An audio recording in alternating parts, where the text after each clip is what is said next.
Shalom Bapak Ibu Saudara yang dikasihi oleh Tuhan kita Yesus Kristus. Berjumpa kembali di dalam podcast Mutiara hari ini. Sahabat bertumbuh dalam saat teduh yang seperti biasa hadir membawa keresahan dan persoalan di dalam hidup. Kita angkat untuk menjadi renungan yang kiranya membangkitkan kekuatan iman. Bagaimana kabar saudara di kesempatan kali ini?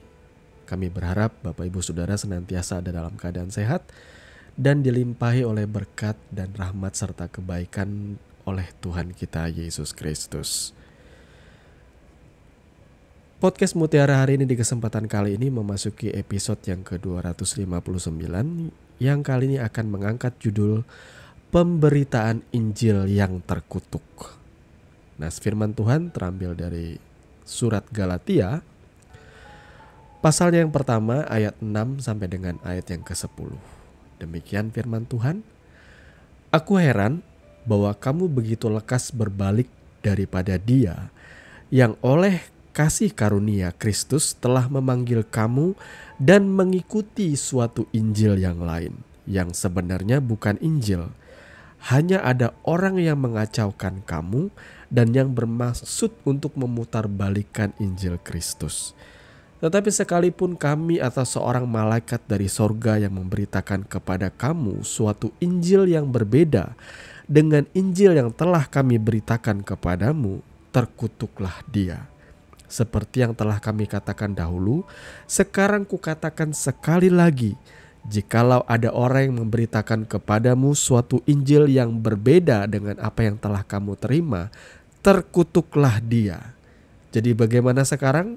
Adakah ku cari kesukaan manusia atau kesukaan Allah? Adakah ku coba berkenan kepada manusia? Sekiranya aku masih mau mencoba berkenan kepada manusia, maka aku bukanlah hamba Kristus. Amin. Mari kita berdoa untuk kebenaran firman Tuhan.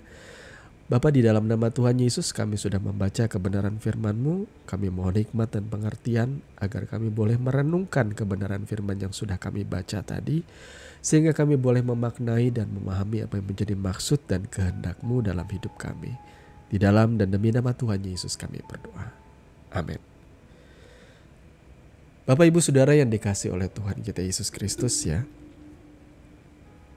Beberapa waktu kemarin ada begitu banyak simpang siur di sosial media, khususnya di platform TikTok dan juga YouTube ya.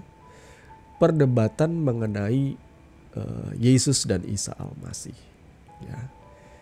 Sebenarnya Yesus dan Isa itu sama. Di dalam konteks kalau nama Yesus itu ditransliterasi ke dalam bahasa Arab ya, maka Jesus itu menjadi Isa. Tetapi Yesus dan Isa pun akan berbeda ketika kita berbicara soal sumber kitab sucinya. Karena bagi orang percaya, bagi orang Kristen, Yesus yang sejati itu bersumber dari Alkitab Perjanjian Baru orang Kristen ya. Dan itu juga merupakan penggenapan dari Mesias yang disebutkan, yang dinubuatkan oleh nabi-nabi di sepanjang Perjanjian Lama. Jadi saudara ya, kalau seandainya saudara ditanya apakah Yesus dan Isa itu sama, maka akan ada dua jawaban. Sama dalam hal transliterasi atau perubahan bahasa dari bahasa, katakanlah bahasa Yunani menuju ke bahasa Arab. Tapi kalau seandainya kita tanya berbeda, ya berbeda dari sumbernya. Kalau Yesus Kristus jelas bersumber dari Alkitab atau kitab suci orang Kristen, dari Injil. Sementara Isa mungkin bersumber dari kitab suci orang yang lain, saudara ya. Jadi seperti itulah. Di faktanya sudah jelas saudara ya, kalau Yesus Kristus ya dilahirkan di Bethlehem Efrata, ia juga memiliki 12 murid, ia juga melayani menyembuhkan orang sakit, membangkitkan orang mati, ia adalah firman yang menjadi manusia, ia kemudian dipenuhi Roh Kudus bahkan mengerjakan begitu banyak mujizat sampai akhirnya ia digantung mati di atas kayu salib ya. Jadi di luar konsep itu, kemudian ia bangkit tentunya dan naik ke sorga. Di luar konsep itu, maka itu bukan Yesus yang lainnya. Maka itu bukan Yesusnya orang Kristen, seperti itulah. Itu sudah jelas sekali ya, saudara ya. Nah, di sini Rasul Paulus ini adalah seorang yang begitu luar biasa ya di dalam ia melayani Tuhan. Ia menjadi seorang pelayan Kristus yang sungguh-sungguh. Padahal pada mulanya Rasul Paulus ini adalah seorang yang sangat keras. Dia adalah bagian dari seorang Farisi yang begitu ketat dan begitu kaku, begitu keras dengan aturan-aturan. Dan ia begitu bersemangat untuk menganiaya murid-murid Kristus. Nah, banyak suara-suara sumbang di luar sana yang asal saja berkata bahwa ajaran Kristen itu adalah ajaran Paulus. Padahal mereka tidak mengerti sama sekali bahwa apa yang Paulus bawa itu, Paulus ajarkan, ia meneruskan berita dari rasul-rasul Yesus Kristus. Ya, karena Paulus sendiri bisa dibilang sebagai murid Yesus juga. Ya. Dia adalah orang Farisi yang bertobat. Orang Farisi itu mungkin kedengarannya buruk, saudara ya. Kedengaran di telinga kita buruk. Tetapi ketika mereka bertobat, segala ketekunan kesungguhan mereka itu jadi luar biasa ya. Saya ada mengenal banyak saudara-saudara atau teman-teman saya yang mereka adalah orang-orang yang dulunya di agama sebelumnya mereka sungguh-sungguh. Tapi ketika mereka menerima Yesus, mereka semakin sungguh-sungguh, luar biasa. Ya. Demikianlah yang terjadi pada Rasul Paulus. Dia seorang Farisi yang sangat keras, yang bahkan berusaha untuk menangkap orang-orang percaya. Jadi ceritanya seperti itu, faktanya ya. Ia berusaha untuk menganiaya, bahkan Stefanus pun atas persetujuan dia itu dihukum rajam sampai mati. Jadi Rasul Paulus ini adalah orang yang merasa dirinya tuh sudah melakukan segala kebaikan demi agamanya, dan ia merasa bahwa ia melakukan semuanya itu untuk Tuhan. Tetapi ketika dia di tengah-tengah perjalanan, dia pengen memburu murid-murid Yesus, orang-orang percaya, ia justru dibutakan oleh Tuhan di tengah jalan. Sembari Tuhan berkata-kata di dalam rohnya, Saulus, pada waktu itu namanya masih Saulus, mengapa engkau menganiaya aku? Jadi saudara bisa lihat di sini ya, penganiayaan terhadap orang-orang percaya ketika mereka berpikir mereka menyenangkan Tuhan, justru sebaliknya. Mereka sedang menganiaya Tuhan, mereka sedang menyakiti hati Tuhan. Dan itu yang Rasul Paulus lakukan pada waktu ia masih belum mengenal Yesus yang bernama Saulus. Akhirnya apa yang terjadi kemudian? Ia dipertemukan dengan murid-murid, dan di situ melalui murid-muridnya Roh Kudus menuntun Rasul Paulus untuk mengalami yang namanya pertobatan, sehingga ia boleh menerima Kristus dalam hidupnya. Dan ketika ia menerima Kristus, segala kemampuan dia sebagai seorang Farisi, kecerdasan, kepintarannya dia itu, akhirnya kayak lancar dia memahami ya, mengaitkan antara nubuat-nubuat di dalam perjanjian lama dengan penggenapan di dalam Kristus Yesus. Seperti itulah kenyataannya, saudara ya. Makanya tulisan-tulisan Rasul Paulus itu begitu dalam.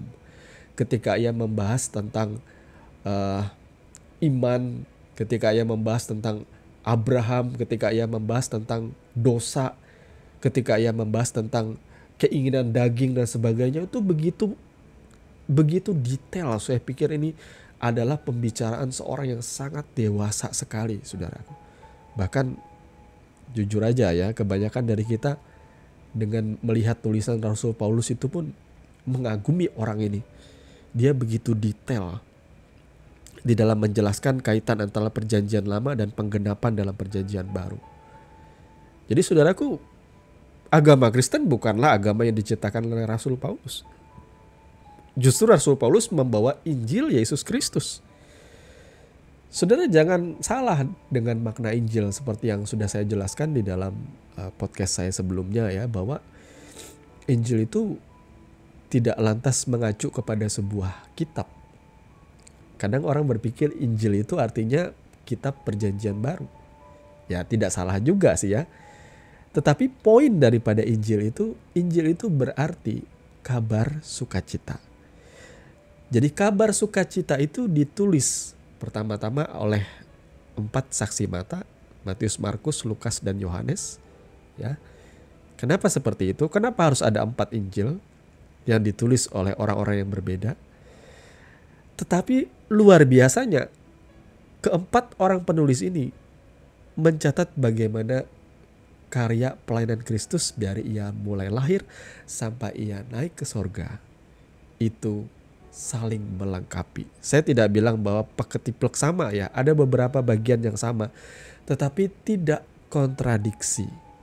Artinya satu jalan lurus sesuai. Jadi ada lebih dari 2-3 orang saksi. Jadi 4 Injil ini menjadikan kabar sukacita atau berita Injil itu genap ya. Kabar sukacita ya, Injil itu ialah kabar sukacita, yakni mengenai keselamatan di dalam Yesus Kristus. Kemudian kabar sukacita itu dilanjutkan dengan tulisan-tulisan para rasul yang lain seperti kisah para rasul, surat-surat Rasul Paulus dan surat-surat rasul-rasul lainnya, itu juga adalah bagian dari Injil. Kita bisa sebut itu juga Injil, kabar sukacita juga. Karena di dalamnya selalu ada pemberitaan tentang Yesus Kristus. Tentang Yesus Kristus yang sudah menyelamatkan, yang sudah menebus dosa. Dan tahukah saudara, begitu banyak orang-orang yang bilang di luar sana bahwa Injil itu dimanipulasi oleh bapak-bapak gereja. Saudara keliru dengan pernyataan seperti itu ya. Justru para rasul, kemudian juga murid dari para rasul yang biasa disebut sebagai bapak-bapak gereja itu sangat amat ketat menyortir. Karena pada masa itu, seperti tulisan yang kita baca dari surat Rasul Paulus ini, ada orang yang memberitakan Injil yang lain yang sebenarnya bukan Injil. Dan memutarbalikkan Injil Kristus. Nah perhatikan di sini, karena pada masa itu ternyata ada begitu banyak juga Injil-Injil yang muncul ya. Setelah pelayanan para rasul, ada beberapa Injil-Injil yang menyimpang ya, kalau disebut dalam sejarah itu disebut dengan Injil apokrif ya. Biasanya Injil apokrif itu ditulis di atas tahun 100 Masehi ya. Kadang ada beberapa yang di atas tahun 200 Masehi ya saudara ya. Kenapa Injil itu disebut Injil apokrif? Karena dia tidak senafas dengan Injil-Injil yang istilahnya yang koptik ya. Injil-Injil yang sinoptik maksud saya, yang mirip seperti itu, kemudian juga surat-surat para rasul yang lain yang senafas seperti itu memberitakan tentang Kristus.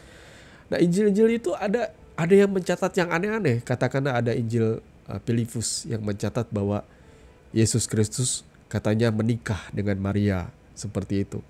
Nah itu kan apokrif, dia cuma satu aja, dia tidak punya konfirmasi dari sejarah ya. Kelahiran Yesus itu kan penting, sampai kematiannya penting. Masa dia menikah tidak dicatat oleh sejarah? Tidak mungkin seperti itu. Dan kalau kemudian sekonyong-konyong muncul Injil yang baru dan menyatakan Yesus itu menikah, atau ada sekonyong-konyong ada Injil yang baru lagi muncul di abad-abad 16 yang mengatakan bahwa Yesus seperti ini, Yesus itu tidak mati, diserupakan. Nah, maka itu bukan Injil Yesus Kristus, saudaraku. Itu adalah Injil yang lain, yang tidak senafas, ya.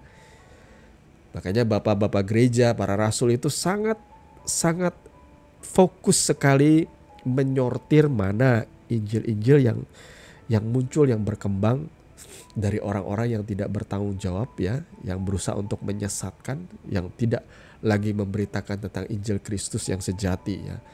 Makanya yang masuk ke dalam kanon Alkitab, yang dikanonkan di dalam kitab suci orang percaya itu adalah yang sudah senafas ya.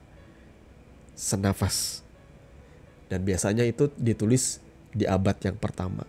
Nah, yang banyak kali menyesatkan tuh biasanya di atas abad yang kedua Masehi, saudara. Karena ditulis oleh orang-orang yang sudah jauh dari para murid, jauh dari para rasul, jauh dari para murid. Di situ yang berkembang ya, pengajaran-pengajaran yang bisa dibilang Injil yang lain ya, saudara ya. Banyak sepanjang zaman berikutnya tuh banyak muncul, saudaraku. Banyak, tidak cuma zaman sekarang, zaman dulu tuh banyak berkembang. Ya, munculnya ajaran-ajaran, kadang-kadang ajaran-ajaran itu dibikin crossover, dicampur aduk ya. Tetapi gereja-gereja pada masa itu ketat sekali untuk menjaga kebenaran itu tetap murni, saudara ya, tetap murni, tetap pure ya. Jadi mari kita hari ini belajar, kenapa sering diajarkan bahwa kita harus membaca kitab suci siang dan malam, merenungkannya supaya saudara mengerti lah ya, supaya saudara jangan lagi berkata bahwa oh Yesus itu sama dengan Yesus atau Isa dari agama lain. Nah, kita harus tegas berkata itu berbeda ya. Karena Yesus Kristus bagi orang Kristen, bagi orang percaya yang kita sembah itu bersumber dari Alkitab kita. Ya, saudara tentu tahu kronologinya mulai dari kelahirannya sampai dengan kematian dan kebangkitannya, dan dia naik ke sorga. Kemudian ia berkata bahwa semuanya sudah genap, semuanya sudah digenapi, maka semuanya sudah sempurna. Tidak akan ada lagi datang nabi yang lain. Kemudian tidak akan ada lagi perlu kitab suci yang lain karena sudah genap. Ketika Yesus naik ke sorga, dia akan datang kembali dari sana untuk menjemput setiap orang-orang percaya. Hanya itu. Itulah makanya perjanjian lama dan perjanjian baru itu sudah final, saudara ya. Jadi walaupun perjanjian baru itu dikatakan menggenapkan perjanjian lama, tidak lantas bahwa kita tidak membutuhkan lagi ya perjanjian lama atau tanaknya Yahudi ini. Kita sangat perlu karena ada keterkaitannya, ada keterkaitan ya antara perjanjian baru dan perjanjian lama ya.